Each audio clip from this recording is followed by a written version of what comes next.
All right, today we're going to pull back the curtain and look inside the professional playbook for managing bonds.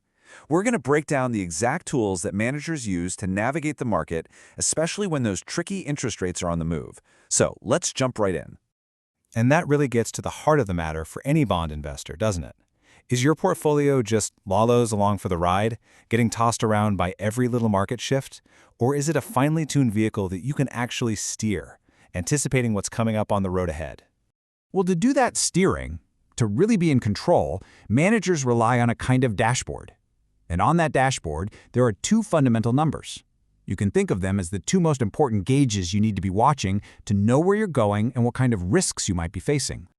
The first gauge is basically your speedometer. It's officially called the weighted expected return, but it answers a really simple question.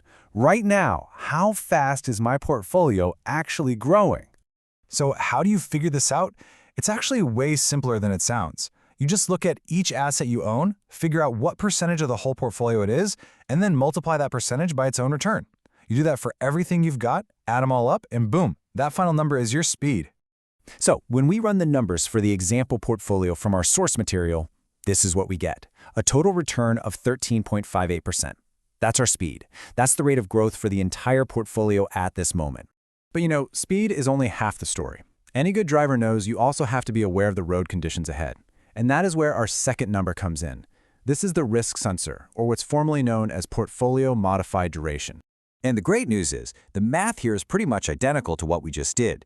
You find the weight of each bond, but this time you multiply it by its duration, which is really just a fancy number for how sensitive that specific bond is to interest rate changes. Add all those up, and you get one single number that tells you the risk level for the whole shebang. For our example portfolio, that number is 4.67. Now, what in the world does that mean? This is the key takeaway. It means for every 1% the interest rates go up or down, the total value of this portfolio is expected to move by about 4.67% in the opposite direction. It is our single best measure of risk. Now that whole concept, duration, is so absolutely fundamental to bond strategy that we've got to take a closer look.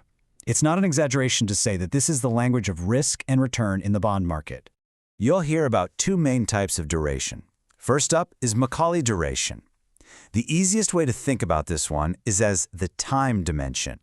It boils down to a single number that tells you, on average, how long it will take in years to get all of your money back from a bond's payments, both the interest checks and the final big payment at the end. It's all about the timing of your payback. And then there's modified duration, which you'll remember we just calculated for our portfolio. Now, this isn't about time. This is all about price sensitivity. It directly answers the question, if interest rates move by 1%, by how much should I expect my bond's price to change? So they really are two sides of the same coin. Macaulay is asking, how long till I get my cash back? While modified duration asks, how much is the price going to move? Two different questions for two very different strategic purposes.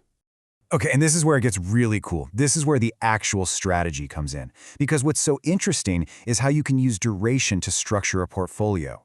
Let's say you decide you want a portfolio with a duration of, say, 5. Well, you can get there in two completely different ways, with a bullet strategy or a barbell strategy. So, first, the bullet. This strategy is exactly what it sounds like. You concentrate all of your investments around one single point in time, one maturity date.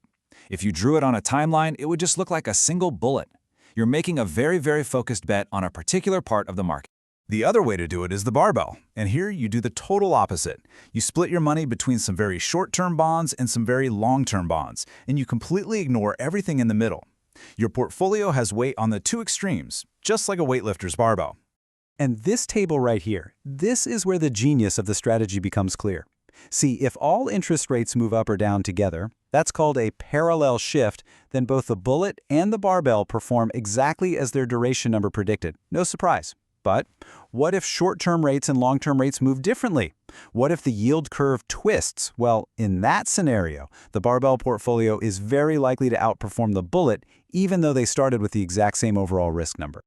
So, knowing all this, how does a portfolio manager actually put it into action?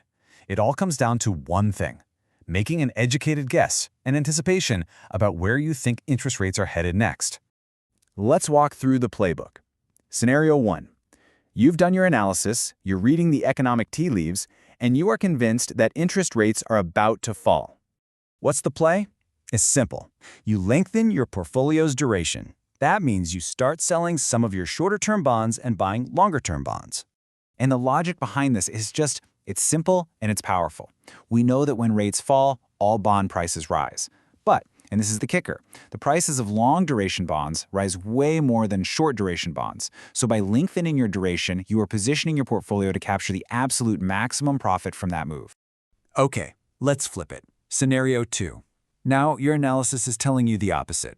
Economic pressures are building, and you think interest rates are going to rise. In this case, you do the exact opposite move. You want to shorten your portfolio's duration. You sell those longer-term bonds and shift into shorter-term ones. And again, the reasoning here is so important. Rising rates mean falling bond prices. That's just a fact of life in the bond market. But by shortening your duration, you're moving into the bonds whose prices are going to fall the least. This isn't about trying to make a huge profit anymore. It's about playing defense. It's about protecting your capital and minimizing your losses.